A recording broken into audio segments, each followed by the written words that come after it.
Henry Caldwell was 16 years old, sitting on his cabin porch on a September morning when he noticed a spider building a web between two fence posts. The wind was blowing hard enough to knock a man's hat off, but the spider kept working. Its web stretched and swayed but never broke. "How do you do that?" Henry asked aloud. His dog, a thick-furred shepherd named Bear, lifted his head at the question.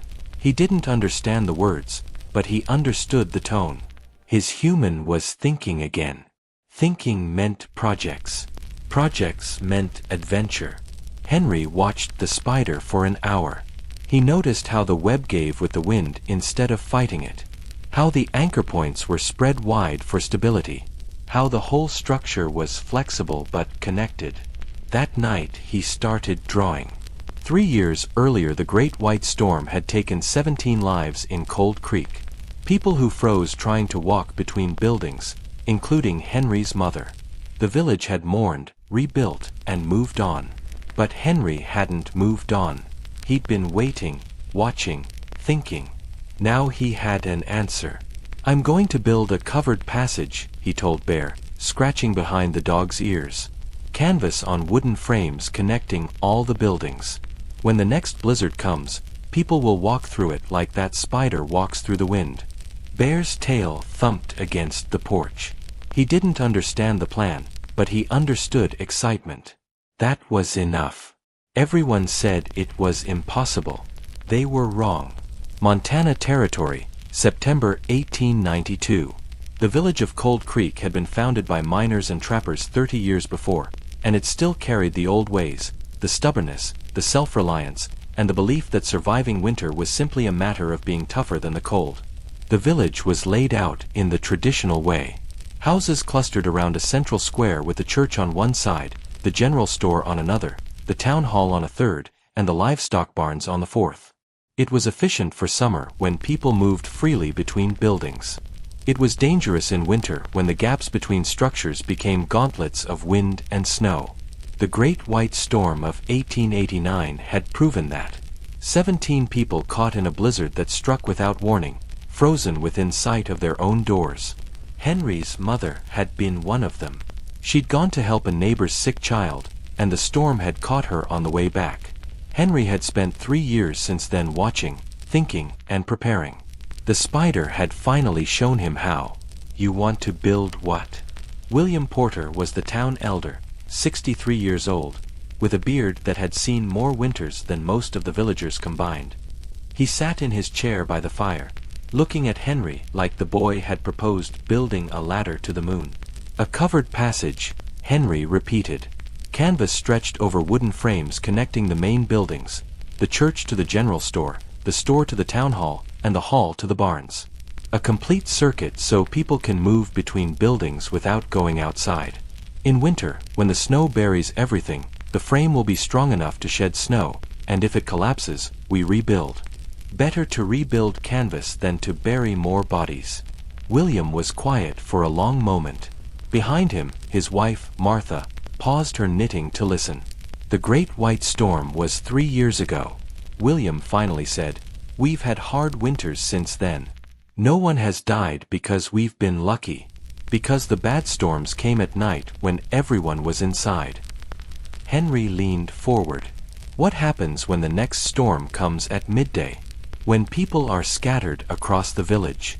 When children are at school and parents are at work and the old ones are at church, then they stay where they are until it passes. My mother tried to stay where she was. She was 200 feet from our door." Henry's voice stayed steady. Matter of fact, 200 feet in a blizzard might as well be 200 miles. "The tunnel changes that." Martha set down her knitting. "He has a point, William." William sighed heavily. "Even if I agreed, Henry, we don't have the resources. Canvas costs money. Wood costs labor. And for what? A tunnel that might work or might collapse or might blow away in the first strong wind. I'm not asking for the village's resources. I'm asking for permission to use my own. Your own. You're 17. What resources do you have? 3 years of savings from trapping. Enough canvas from my mother's trading stock to cover 200 feet and my own 2 hands. Henry stood. I'll build it myself if I have to. I just need permission to connect the structures. William studied him. This boy who had grown up too fast, who had buried his mother with his own hands, who had spent 3 years planning something that everyone else had tried to forget. You have permission, William said finally. But don't expect anyone to help you. And when it fails, don't come crying to the council. When it works, Henry replied, I won't say I told you so. He left before William could respond. The building began on September 15th. Henry had planned everything in advance. The route the tunnel would take, the spacing of the support frames, and the amount of canvas needed for each section. He'd drawn diagrams, calculated angles, and estimated weights. He'd even built a small test section behind his cabin just to make sure the design would hold. The villagers watched him work with a mixture of curiosity and pity. The Caldwell boy has finally lost his mind, said James Crawford, the blacksmith, watching Henry haul wooden poles across the square. Building a tent in the middle of the village. He's been strange since his mother died, replied Father Thomas, the priest. Perhaps this is his way of grieving. Grieving doesn't usually involve blocking the main road with canvas and sticks. Everyone grieves differently, my son. James snorted. Well, when his tent blows away in the first storm, maybe he'll grieve like a normal person. Henry heard them. He heard everything. The whispers, the laughter, the predictions of failure. He heard his mother's name invoked as proof of his madness. Heard people say that grief had broken him, that he was wasting his time and his money on something that would never work. He kept building. Bear stayed with him through all of it, lying near whatever section he was working on, occasionally fetching dropped tools or barking encouragement. He was too old to help with the heavy work, but his presence was enough. When Henry felt like giving up, he would look at Bear and remember why he was doing this. We're going to make this village safe, boy, he would say. No more losing people to storms. Not here. Not ever again. The crossed frames were the foundation. Henry had designed them himself based on the tent structures he'd seen trappers use in the high country. 2 poles crossed and lashed together, spread at the bottom for stability, and joined at the top to support the canvas. Simple, strong, and easy to repair if damaged. He built 37 of them, each one taking half a day to construct and position. The work destroyed his hands. The rope he used for lashing cut into his palms until they bled. The rough wooden poles drove splinters deep under his skin. By the end of the first week, his fingers were so swollen he could barely grip his tools. He kept working. Bear would watch him bandage his hands each evening, whimpering softly, nosing at the bloody rags. He didn't understand why Henry was hurting himself, but he understood that his human needed comfort. He would curl up against Henry at night, his warmth better than any medicine. Almost there, boy, Henry would whisper. Almost there. The frames stretched across the village in a rough rectangle, connecting the 4 main buildings with a continuous wooden skeleton. Each frame had to be perfectly positioned. Too close and the canvas would sag. Too far and it would tear in the wind. Henry measured obsessively, adjusting and readjusting until every angle was correct. The villagers had to admit grudgingly that it looked sturdier than they'd expected. Still won't hold canvas in a real wind, James said, but he said it with less certainty than before. The canvas came next. Henry's mother had been a trader specializing in fabrics and supplies. When she died, she left him her inventory.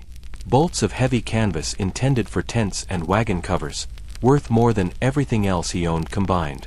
He'd saved it for 3 years, knowing exactly what he would use it for. Stretching the canvas over the frames was the hardest part. The material was heavy and awkward and caught the wind like a sail. Henry needed help, but no one would give it. No one except Emma Wilson. She appeared on the 3rd day of the canvas work, a girl his own age with dark braided hair and a stubborn set to her jaw. Her father had died in the Great White Storm, too. Not during the storm itself, but a week later from the fever he'd caught trying to rescue survivors. You need someone to hold the other end, she said. It wasn't a question. I can manage. You can't. I've been watching. She grabbed the loose corner of canvas that had been giving him trouble all morning. I'll hold you secure. We'll finish 3 times faster. Henry wanted to argue. He'd promised himself he would do this alone and would prove that one person with enough determination could make a difference. But Emma was already pulling the canvas tight, and Bear was wagging his tail at the new helper. And sometimes accepting help wasn't weakness. Thank you, he said. Don't thank me yet, she grinned. Wait until we see if this thing actually works. October brought the first test. A storm blew in from the northwest. Not a killing blizzard, but a serious snowfall with winds strong enough to knock a man down. The village braced for the worst, expecting to find Henry's tunnel collapsed and scattered across the square. Instead, they found it standing. The canvas billowed and strained against its ropes, but the crossed frames held firm. Snow piled on top and slid off the angled surface. The wind found no purchase on the smooth fabric walls, and inside the tunnel was calm. Henry walked from his cabin to the general store without feeling a single snowflake. The canvas blocked the wind completely, and the enclosed space was actually warmer than the open air. Not warm, but warm enough to make a difference. Bear trotted beside him, his tail wagging. He understood this was good. He understood they were safe. It works, Emma said, meeting him at the store entrance. Her eyes were wide. Henry, it actually works. This was a small storm. The real test will come later, but it works. He allowed himself a small smile. It works. Orcs. The villagers were less enthusiastic. They acknowledged that the ton survived but insisted it was luck, or that the storm hadn't been strong enough to rely it. It. Wait until a real blizzard, James said. That canvas will tear paper. Aper. The frames will snap like twigs, Wyatt added. You'll see, Henry replied. When the time comes, see. December brought the time. The storm arrived on December 19th, 3 years to the day since the Great White Storm. Some folks called it bad luck. Henry called it a chance to prove everyone wrong. It started the same way. A sudden pressure drop, a darkening sky, then white chaos descending so fast that people caught outside had no time to reach shelter. Except this time, there was the tunnel. Henry was in the general store when the blizzard hit. He heard the wind slam against building Andelding, heard the familiar howl that had haunted his nightmares for 3 years. But instead of fear, he felt something else. Readiness. The tunnel, he said to the handful of people in the store. Everyone into the tunnel now. It'll collapse, someone protested. It's held for 3 months. It'll hold now. Henry opened the door that connected the store to the canvas passage. Everyone who needs to get home, follow me. He stepped into the tunnel. The canvas walls shuddered with each gust of wind, but they held. Snow pressed against the fabric from outside, but none came through. The crossed creaked but stood firm. Henry started walking toward the town hall. Behind him, he heard footsteps. 1 person, then 2, then more. By the time he reached the hall, a dozen people were following him through the protected passage. My children are at the church. A woman gasped. Mary Miller, mother of 3. Please children. Dren. The tunnel connects to the church. Henry pointed down the next section. Way. They found the children huddled with father terrified but unharmed. Mary sobbed with relief, clutching them chest. Thank God, she whispered. God. The Miller children. They're safe. The news spread through the tunnel like fire. More people emerged from the church. Old Grandmother Peters, who hadn't left the building in 3 days. Young Henry Baker, who had been helping Father Thomas with repairs. The Jotwins, twins who had been at practice. Tice Point 11 people trapped blizzard arresard, now safe a tunnel. Unnell. But Henry Dunn. Who else is missing? He called out. Who didn't make shelter? Shelter. The Hendersons, someone said. Their farm is outside the village, half east. East. They're beyond the tunnel, James said. The blacksmith had appeared at some point, his strong arms folded across his chest. Nothing do. Do. We can it. It. Everyone stared at Henry. In storm. James shook his head. Crazy. Razy. I have extra canvas. I have poles. If we work together, we can build a temporary extension to the hen farm. You'll trying. Maybe. Henry looked at the faces around him. The children clutching their mother. Woman was woman trembling. The young man who had been so sure the tunnel would fail. Or maybe we save 4 more people. I'm going. Who sme? Me. For a long moment, moved. Then James Crawford uncrossy arms. I've been wrong about a lot of things, the blacksmith said. But I've never been a coward. Tell me what to do. They built a 200-foot extension in 3 hours, working in teams that rotated in and out of the protected tunnel. The canvas whipped and fought them.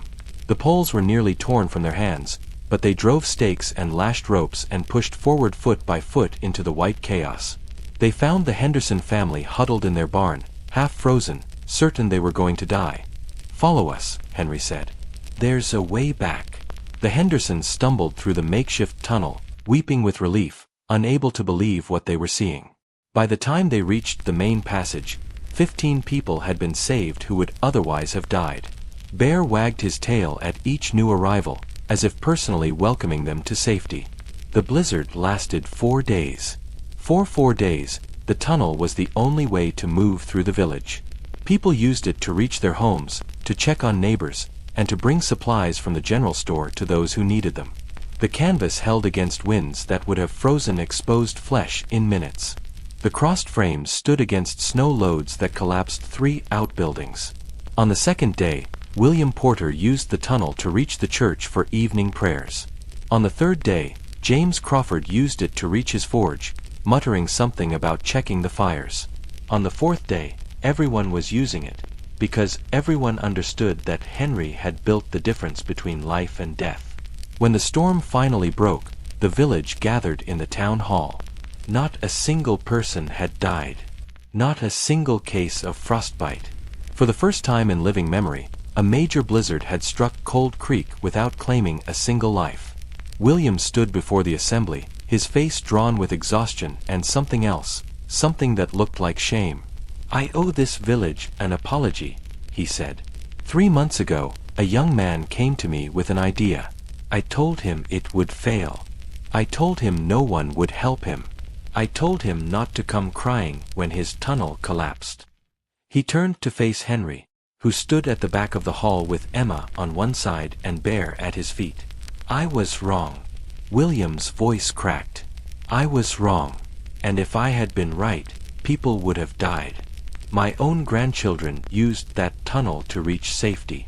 My own wife used it to bring medicine to a sick neighbor, because of a boy I dismissed as a grief-driven fool. The hall was silent. Henry Caldwell, William continued. I owe you more than an apology. I owe you my family's lives. This entire village owes you. He walked through the crowd until he stood before Henry. Then, slowly, the old man bowed. Forgive an old fool, he said, and teach us how to make more. Spring came, and with it expansion. Henry spent the warmer months teaching anyone who wanted to learn. The tunnel design was simple enough that most families could build their own sections, connecting their homes to the main network. By the following winter, the tunnel system had tripled in length, reaching every building in the village. Emma became his partner in more ways than one. She had a gift for organization, for logistics, and for convincing stubborn people that new ideas weren't always dangerous. Together, they wrote down the construction methods, drew diagrams, and created a guide that could be shared with other villages. We should call it something, Emma said one evening as they sat by the fire in Henry's cabin. The tunnel system. It needs a name. My mother would have called it common sense, Henry replied. But it isn't common. That's the point. No one else thought of it. Henry considered this. What about the passage? Simple, descriptive. Boring. She smiled. What about the winter way? That's good. Henry nodded slowly. The winter way. It's not about me. It's about surviving. Emma reached over and took his hand. It's about both. Surviving and the person who showed us how. Bear, lying between them, thumped his tail against the floor. He was getting old now, gray in the muzzle and slow in his movements. But he still followed Henry everywhere. Still kept watch while he worked. Still believed in him as completely as he had on the day they'd buried his mother. He's a good dog, Emma said softly. The best. Henry scratched behind Bear's ears. He's been with me through everything. He'll be with you through more. But they both knew that wasn't true. Bear was 11 years old, ancient for a dog his size. He had one winter left, maybe two. Henry pulled him closer. Then we'll make them count. The winter way spread beyond Cold Creek. Other villages heard about the tunnel system through traders, through travelers, and through the simple power of a story too good not to share. They sent representatives to learn the techniques, to see the construction firsthand, and to bring the knowledge back to their own communities. Within 5 years, a dozen villages had winter ways of their own. Within 10 years, the system was standard practice throughout the Montana Territory. The canvas tunnels became as common as the buildings they connected, as natural a part of winter life as firewood and fur coats. The design evolved as it spread. Villages in forested areas used bark covering instead of canvas. Mountain settlements built their tunnels at angles to shed avalanche debris. Prairie communities added extra anchoring against the fierce open winds. Each change made the system stronger, more versatile, and more alive. Henry kept records of every variation, filling journal after journal with drawings and notes. He corresponded with builders across the territory, sharing successes and failures, learning from others as much as he taught. You're becoming famous, Emma told him one evening, holding up a newspaper from Helena. The headline read, Caldwell Tunnel System Saves 12 in Mining Camp Storm. The system is becoming famous, Henry corrected. I'm just the one who started it. That's the same thing. No, it isn't. He took the newspaper, studying the article. When I'm gone, the system will continue. That's what matters, not my name. Your name will continue too, Emma said softly. In every tunnel that's ever built, in every life that's saved. Whether you wanted it or not. Henry trained apprentices, dozens of them, each one carrying the knowledge forward. He never charged for lessons. He couldn't bring himself to profit from something that existed because his mother had frozen to death 200 feet from home. You could be rich, William told him once, years later. The old man was in his 70s now, slow but still sharp. Every village that uses your design owes you something. They owe me nothing. Henry shook his head. The design exists to save lives. If I charged for it, some villages couldn't afford it, and then people would die because I wanted money. Your mother would be proud. My mother would tell me I should have thought of it sooner. William laughed. Yes, she probably would have. Sarah was never one for sentimentality. No. Henry smiled at the memory. She wasn't. Bear died in the winter of 1895, curled up in his usual spot by the fire. Henry found him in the morning, peaceful, his gray muzzle resting on his paws as if he were only sleeping. He knew immediately that he wasn't. The cabin felt different without his breathing, emptier in a way that had nothing to do with space. He buried him at the entrance to the winter way, where Bear had spent so many hours watching him work. Emma helped him carve the marker, a simple wooden post with simple words. Bear. He kept watch. 1884 to 1895. The whole village came to the burial. Not because he was a remarkable dog, though he was, but because he represented something. Loyalty, perseverance, and the quiet faith that someone you love is doing something important even when you don't understand it. He believed in you, Emma said, holding Henry's hand as the snow began to fall. Before anyone else did, he believed. In everyone, Henry replied quietly. That was his gift. No. Emma squeezed his hand. He believed in you first. And because of that, the rest of us learned how.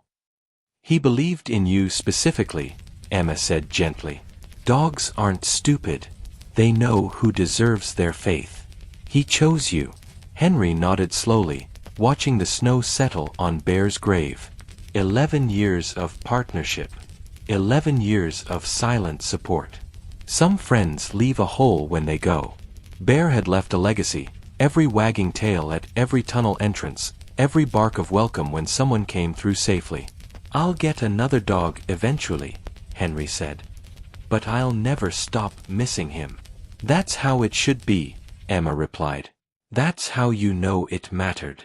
Henry Caldwell married Emma Wilson in 1897, in a ceremony held in the Winter Way itself. It was Emma's idea, a wedding in the tunnel that had brought them together. Father Thomas performed the ceremony in the canvas-covered passage between the church and the town hall, with half the village crowded in to witness. This is unusual, the priest admitted. But then, everything about you two is unusual. We prefer unconventional, Emma replied. I prefer effective, Henry added. They raised 3 children in Cold Creek, each of whom learned to build tunnel frames before they could read. The Winter Way became the family legacy, not for profit, but for purpose. Each generation taught the next, ensuring that the knowledge would never be lost. William Porter died in 1903 at the age of 74. His last words, according to his daughter, were about the tunnel. Tell the Caldwell boy he was right. The old man had whispered. I should have helped him from the beginning. Henry spoke at the funeral, honoring a man who had started as a skeptic and ended as a champion. William Porter taught me something important, Henry said. He taught me that it's never too late to change your mind. That admitting you were wrong takes more courage than insisting you were right. That the measure of a person isn't whether they make mistakes, but whether they learn from them. He paused, looking at the grave. He also taught me that old men can be stubborn as rocks, but even rocks can be moved if you push long enough. The mourners laughed. William would have laughed too. Henry Caldwell died in 1951 at the age of 73. He passed in his sleep in the cabin his mother had built, surrounded by children, grandchildren, and great-grandchildren who had never known a winter without the Winter Way. The tunnel system he'd started with a few crossed frames and some salvaged canvas now connected every building in the village and had inspired similar systems across Montana, Wyoming, and the Dakotas. His funeral procession used the Winter Way, carrying his body through the canvas passages he had built, past the spot where Bear was buried, to the cemetery where his mother had lain for 62 years. They buried him beside her, finally reunited. His grandson read the eulogy. My grandfather built something that everyone said was impossible, young William said, named for the elder who would eventually become Henry's strongest supporter. He did it because he made a promise at his mother's grave. And he was the kind of man who kept his promises. He paused, looking at the crowd that filled the cemetery and spilled into the Winter Way beyond. The tunnel system has saved hundreds of lives, maybe thousands.